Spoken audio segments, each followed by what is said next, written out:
नमस्कार, जय हिंद, वंदे मातरम दोस्तों। मैं नवदीप सिंह तक्षशिला बुंदेलखंड में आपका एक बार फिर से स्वागत करता हूं। तो आज का आपका जो 25 अगस्त की सेकेंड शिफ्ट है वो कंप्लीट हो गई है, उसका पेपर आ चुका है। तो इसमें हम हिंदी के जो सारे क्वेश्चन हैं वो डिस्कस करेंगे इसमें आंसर की। तो आप सभी लोग अपनी अपनी आंसर की मैच कर लें। इसके बाद जीके जीएस का जो वीडियो है वो अपलोड कर दिया जाएगा।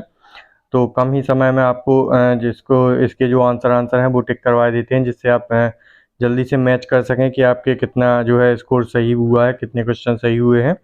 तो जिसने भी अभी तक चैनल को सब्सक्राइब ना किया हो वो लोग चैनल को सब्सक्राइब करके बेल आइकन को ज़रूर प्रेस कर दें और इस वीडियो को ज़्यादा से ज़्यादा लोगों तक जो है वो शेयर ज़रूर कर दें, जिससे सभी लोग मैच भी कर लें और जिनके पेपर नहीं हुए हैं उन तक भी पहुंचा दें, जिससे उनको भी अंदाज़ा हो कि कैसे कैसे क्वेश्चन आ रहे हैं। तो चलिए देखते हैं पहला क्वेश्चन।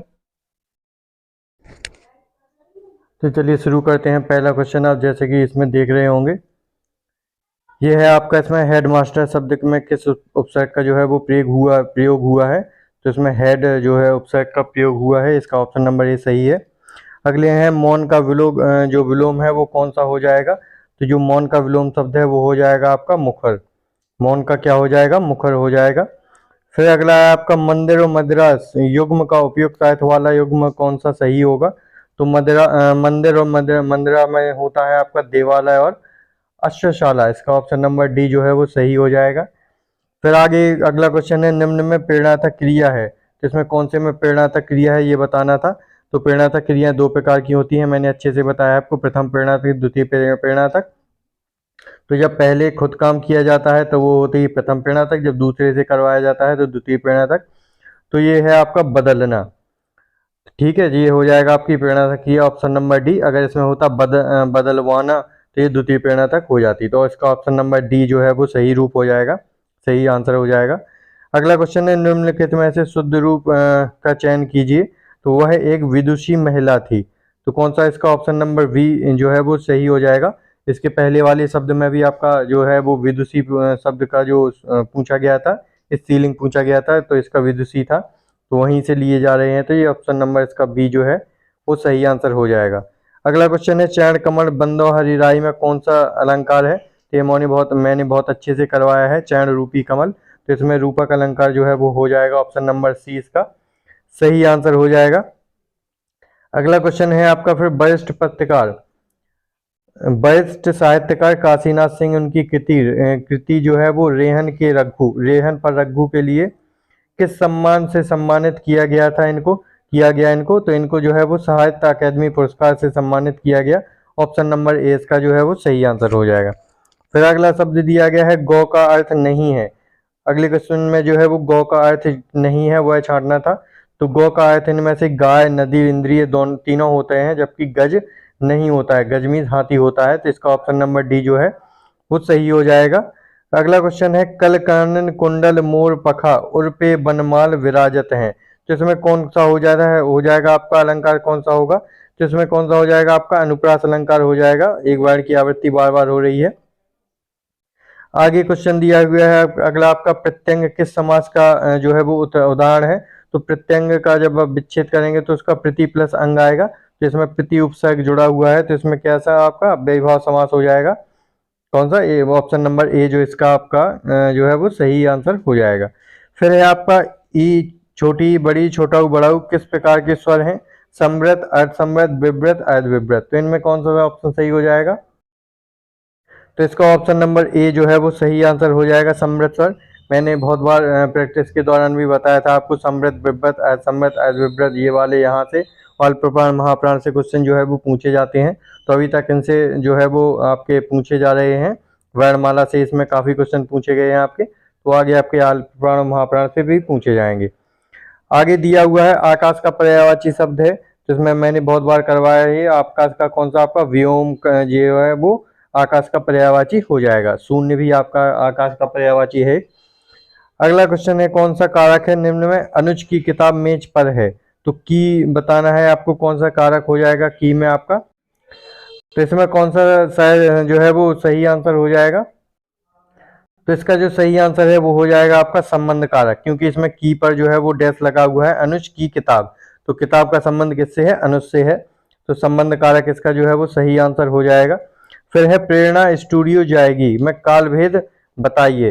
तो जाएगी में कौन सा हो जाएगा, सामान्य भविष्य काल हो जाएगा, सीधी सी भविष्य की जो है वो बात बताई गई है। तो ऑप्शन नंबर 20 का जो है वो सही अर्थ हो जाएगा। फिर है अचल शब्द का समभिन्नार्थक क्या होगा। तो अचल मतलब होता है आपका पर्वत भी होता है और स्थिर भी होता है। तो ऑप्शन नंबर ए जो है वो सही आंसर हो जाएगा, पर्वत और स्थिर। अगले क्वेश्चन पर चलते हैं। फिर अगला क्वेश्चन है आपका, यहाँ से आपका पूछा गया है यामा की रचयिता कौन है। तो यामा जो है मैंने बहुत बार बताई गई है, बहुत बार पूछी भी गई है। तो यामा की रचयिता कौन है आपकी, महादेवी वर्मा है। कौन सी, ऑप्शन नंबर सी जो है वो इनके सही आंसर हो जाएगा। और अमित और अमित शब्द युग्म का सही अर्थ क्या हो जाएगा। तो अमित और अमित का क्या हो जाएगा आप बताएं। तो इसका जो है वो सही आंसर हो जाएगा आपका क्या, ऑप्शन नंबर ए, बहुत और शत्रु। जो है अमित का मतलब होता है बहुत और अमित का मतलब होता है शत्रु। तो इसका ऑप्शन नंबर ए जो है वो सही आंसर हो जाएगा। अगला क्वेश्चन है आपका, निम्नलिखित में से कौन सा स्वर नहीं है। तो इसमें कौन सा स्वर नहीं है ये बताना था आपका। तो आ, ऊ और ए तीनों स्वर हैं, जबकि ये आपका व्यंजन है। तो ऑप्शन नंबर डी जो है वो सही आंसर हो जाएगा इसमें। अगला क्वेश्चन है, वह कौन सा समास है जिसका उत्तर पद प्रधान होता है किंतु प्रथम पद द्वितीय पद की विशेषता बतलाता है। तो विशेषता कौन बतलाता है आपका। तो आपका कायमधारय समास हो जाएगा ये, क्योंकि जैसे कि बताया था नील कमल, नील कमल नीला है जो कमल, तो कमल की विशेषता कैसी है कि वो नीला है। तो इसका ऑप्शन नंबर सी जो है वो सही आंसर हो जाएगा। अगला क्वेश्चन है, आंशिक शब्द में प्रत्यय क्या कौन सा है, प्रत्यय का प्रयोग हुआ है। तो अंश और इसमें एक प्रत्यय जो है वो प्रयोग हुआ है। तो ऑप्शन नंबर सी इसका जो है वो सही आंसर हो जाएगा। अगला क्वेश्चन है, जिसकी तुलना की ना की जा सके उसके लिए क्या एक शब्द बताना है। तो उसको क्या कहते हैं, अतुलनीय। ऑप्शन नंबर बी जो है वो सही आंसर हो जाएगा, अतुलनीय। फिर है आपका, निम्न में से कौन सा शब्द स्त्रीलिंग है। तो इसमें से स्त्रीलिंग जो है वो छांटना है, विवाद, सार, रूप और आय। तो इसका जो है वो सही आंसर हो जाएगा आपका क्या, ऑप्शन नंबर डी, आय। आय शब्द आपकी जो है वो स्त्रीलिंग शब्द है।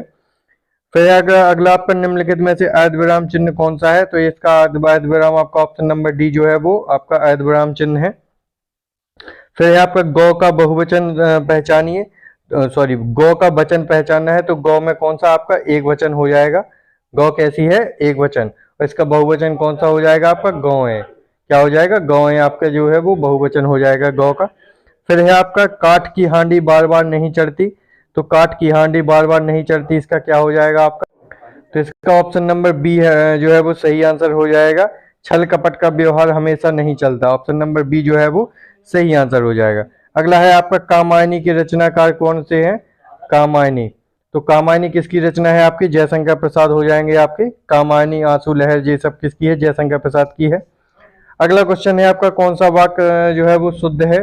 तो गलियों को चौड़ा करना आवश्यक है, वृक्षों पर कोयल कूक रही हैं, परशुराम की क्रोधांग। इसका जो सही आंसर है वो हो जाएगा आपका, गलियों को चौड़ा करना आवश्यक है। ऑप्शन नंबर ए जो है वो सही आंसर हो जाएगा।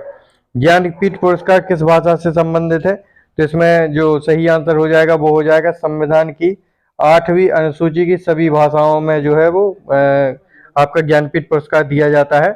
अभी पिछली बार अंग्रेजी में भी दिया गया था, लेकिन इसमें ऑप्शन अंग्रेजी नहीं है। तो इसका ऑप्शन नंबर डी जो है वो सही आंसर माना जाएगा। निम्न में से कौन सा शब्द तत्सम है। तो आपको जो तत्सम शब्द है वो बताना है। तो इसका ऑप्शन नंबर ए, आलस्य जो है वो तत्सम शब्द है इसका। बाकी के ये सभी आपके जो तद्भव शब्द हैं वो हो जाएंगे। चलिए तो अगले क्वेश्चन पर चलते हैं। अगला क्वेश्चन है आपका, यदि बारिश होती तो सूखा न पड़ता, इस काल में कौन सा जो है वो रूप बताना है, कौन सा जो आपका काल है। तो ये हो जाएगा आपका हेतु हेतु मत भविष्य, सॉरी हेतु हेतु मत भूतकाल हो जाएगा। इसका ऑप्शन नंबर जो डी है वो सही आंसर हो जाएगा। यही मैंने बहुत अच्छे से बताया कि यदि बारिश होगी तो सूखा नहीं पड़ेगी, ये होता तो हेतु हेतु मत भविष्यकाल हो जाएगा। तो इसका ऑप्शन नंबर डी जो है हेतु हेतु मत भूतकाल जो है वो सही आंसर हो जाएगा।